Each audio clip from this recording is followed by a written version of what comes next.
iki ni ikigage wemerewe kunywa rwose, ntabwo gisembuye n'uwacuruza. Bazanye ikigage cy'umwimerere kitari cya kintu kivangiye unywa kigakubita giriye. Iki ni icya Kinyarwanda.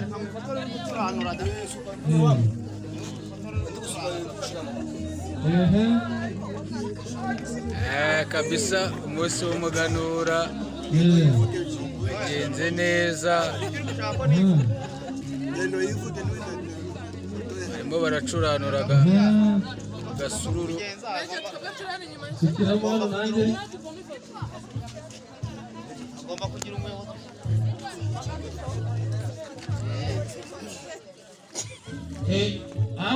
Umuhereza umuheha wa Ruvunabataka. Ruvunabataka kabisa.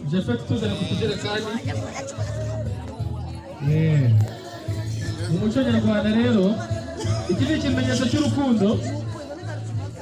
Inzoga yahuzaga abagabo bagasurana ndetse bakagabirana. Rero ubu ngubu dusigaye tunywa inzoga mu kigare, ariko inzoga muri bwa ubushuti cyari ikirango cy'ubushuti. Umusaza iyo yahembukaga yasangaga mugenzi we akamugabira ndetse akamworoza ku mashyo ye yabaga afite. Uretse muzehe uvuye aho ngaho. Rero niyo mpamvu twibukiranya amateka nk'aya ntakaze imbere duhari.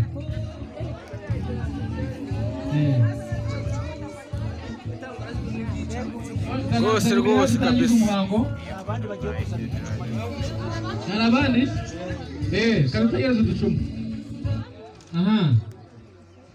Mu gihe bakiri kuza turashaka undi muntu uzi gusakuza. Mu gihe dutegereza uducuma n'undi noneho ajya gukarabya abantu, sibyo?